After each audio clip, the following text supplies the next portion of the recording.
Hello everyone, my name is Lawrence and thank you so much for watching my channel. A channel talks about investing in the stock market and also talks about financial independence. If you're new to this channel, please consider subscribing such that you don't miss other videos like this. Of recent, I've been asked a lot of questions, but one of the main asked question is, how do you know that company is a buy or a sell? Or in other words, how can you tell that this company is cheap or this company is very expensive? I have to answer this question in this way. Depending on who you ask, actually different investors and different people will answer it differently because there are very many or different approaches to valuing a company or to know whether the company is undervalued or overvalued.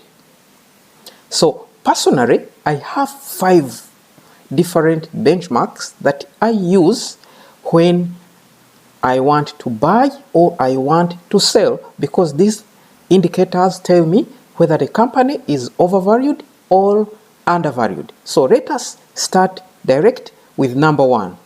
Number 1 benchmark that I always use is PE, or price to earnings ratio. What is price to earnings ratio? It simply means the ratio for valuing a company that measures its current share price relative to its earnings per share. So if you want to calculate it in simple terms, you get the current share price of a company, then you divide by earnings per share. So I will show you a simple example from the simple Excel that I made. So if you go to this company, I extracted this information from the Cooperative Bank Kenya Limited. So these are the results from 2016 to 2019. So price to earnings ratio, just at the moment the company is trading at 13 Kenyan shillings per share, and if you see its earnings per share since 2016, this is 2.64, 1.99, 2.18 and 2.14. So what you do, you just go and you just add them, 2.48 plus 2.18 plus 2.64, that's plus 1.99. So basically it gives you around 2.29. So you divide by average, that's 4. So depending on which years, so it is showing you 2.3. So this 2.3, you get the price, as I said, 13 divided by 2.3, as we got the average of the 4 years, so it shows 5.6. So what does this figure mean? If we go back to our calculation, so you can see actually there are 2 things you have to note after taking the PE.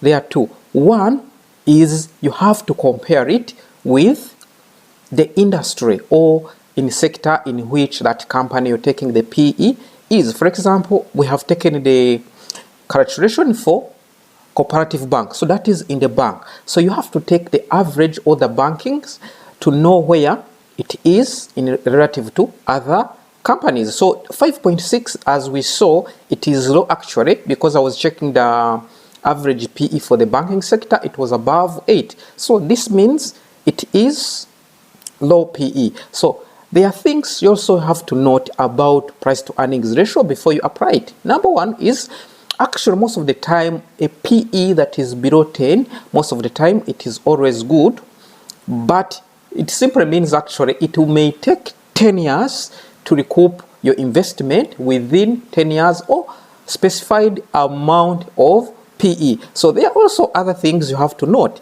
If, for example, the company is mature, most of the PE, it will be low. And when the company is on growth, it means there's a higher PE, because people expect to grow more, therefore they will be buying most of those shares. So that's basically what you should know about PE. And a very, very important thing to note, you should never take a PE as a single valuation method. As I said, I always use the 5 methods to check whether a company is overvalued, so undervalued. So don't take PE as a single valuation method, otherwise you will be misled by the PE. So second important valuation method that I normally use is a dividend, or when the company has a high dividend. So what is a dividend in simple terms for those ones who don't know?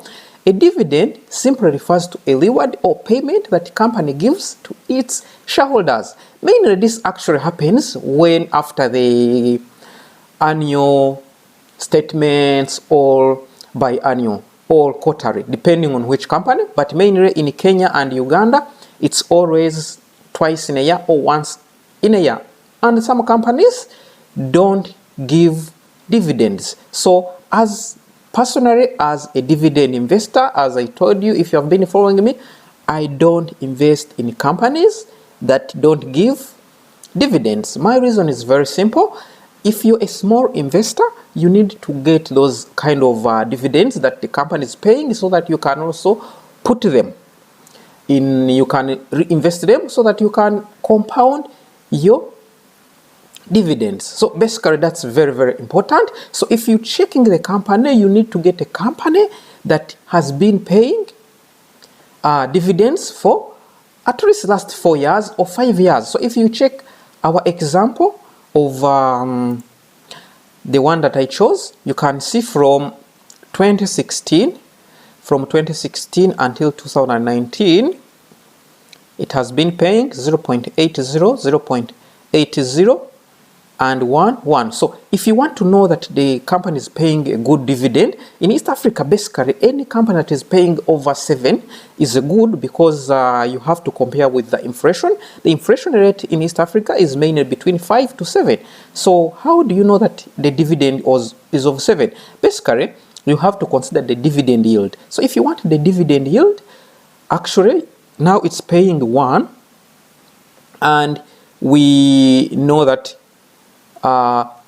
the price is 13. So you can basically say 1 divided by 13. So it's paying around, you have to multiply by 100 to get the percentage. So it's paying around 7.7. So 7.7 is not a bad, because you expect also this company to be growing.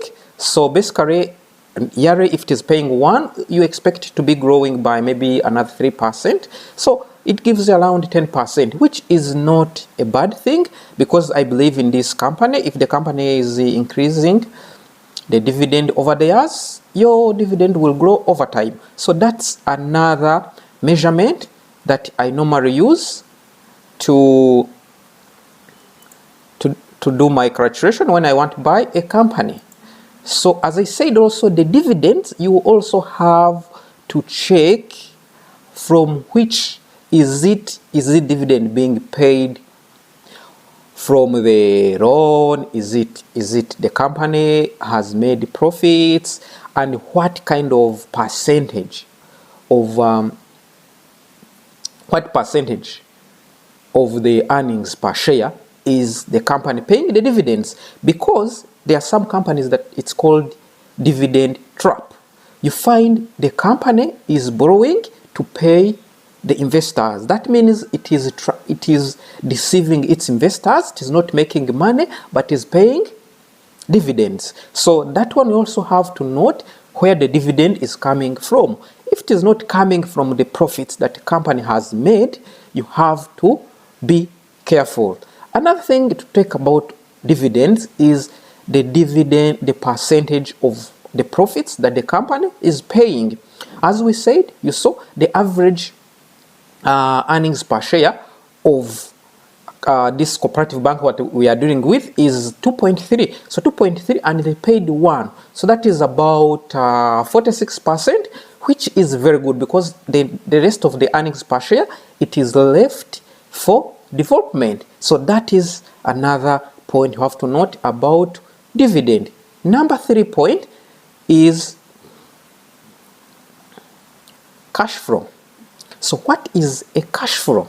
So basically it is the amount of cash and the cash equivalents being transferred into a business or out of business. So let's take, for example, if you sell something, you get money. So that is amount of cash that is being transferred into. So for example, so if you're buying an equipment or a building, you're getting business out, your cash out of business, or you're paying workers, that is cash out of business. So cash flow, why is cash flow very, very important?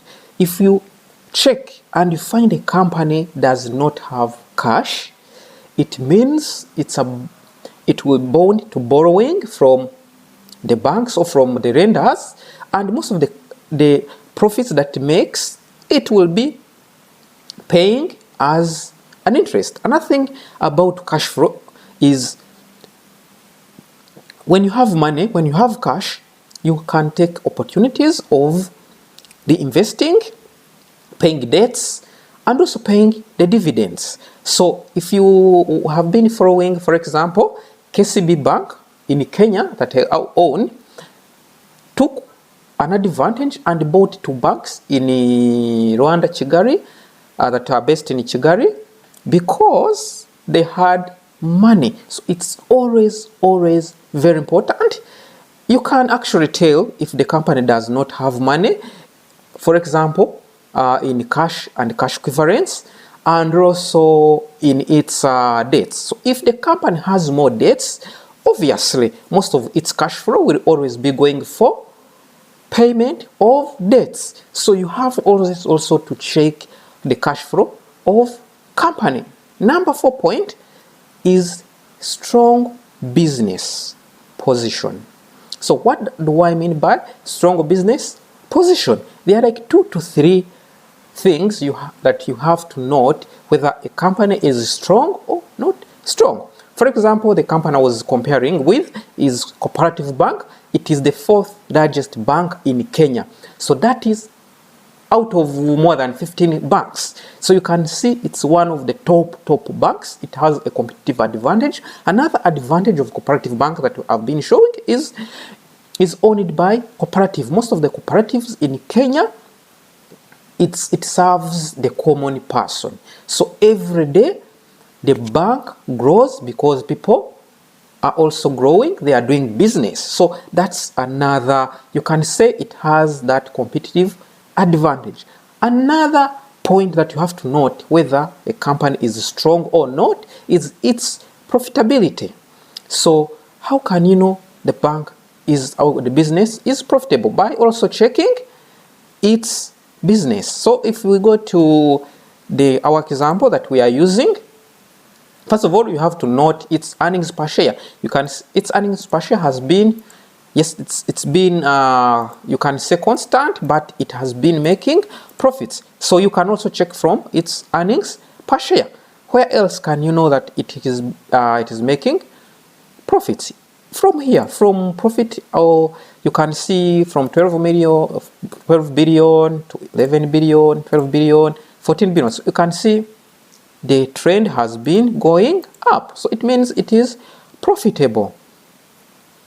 So that's how you can also the income, you can see it has also been constant, but even here 42, 40, 43, 43. So you can see the income has been constant. So that is how you can know that the company is making profits. If the company, for example, profits are declining, you can know that position is not very good. So you have to take note, you have to go deep and know why the company is not making profits. So that's how you know that the company is strong or not, depending on its business, earnings per share, profits, net income. If all of them are going up, that is a very positive sign. So basically, let's go to number 5 point, that is growth sector. So if we talk of growth sector, what do we mean? Let's take, for example, of like in Kenya or in the world over, there are some sectors that are going up, and others are going down. Number one example is media, print media. Print media over the last 6 years, the print media has been going down. So you have to take caution when you're investing in a sector that is not growing. Let's take an example of the growth sectors in our East African region. For example, banking. Any business that wants to grow, or any company that wants to grow, will need funds. And where will the person get funds? Most of the time it is from the banks. And if you have been following trends, Africa and some countries in East Africa, Tanzania, Uganda, Kenya is one of the fastest growing economies in Africa. So the more the countries are growing, the more companies will need funds, and banking is one of the biggest sectors which is growing. Insurance. Actually, insurance in East Africa is still very low, but the more population grows, the more people get aware of insurance benefits, the insurance business will grow. Let's take another example of growth sector that you should be interested in growth. Telecommunications. You might be aware that most of the people in Africa, or in East Africa, for example, Kenya has improved actually in its telecommunication. Most of the people are covered with internet and also phone. But if you go to Tanzania, Uganda, the coverage is still very low, so which we expect to be growing. So these are the sectors that you should be interested to check. So these are the 5 things that I always consider. That is growth, sector, business, position, cash flow, and PE, and also high dividends. So these are my 5 top things that I normally consider to see whether a company is overvalued or undervalued. Let's share with you what are your factors, or what are the benchmarks that you normally use to check whether the company is overvalued or undervalued. As I always say every day, please, before you invest in a company, in a business, always make your own research, thorough research, so that you don't mess up, because also investing in stocks, you can make a huge loss, because in East Africa actually we have very many issues when it comes to accounting, because there is no much strict laws when it comes to stock market. That's why you have to be very, very, very careful. As I always say, once again, if you're new to this channel, don't forget to subscribe and also comment if you have any question, if you have anything you want to share with us. Once again, thank you so much. Have a good day. Bye-bye.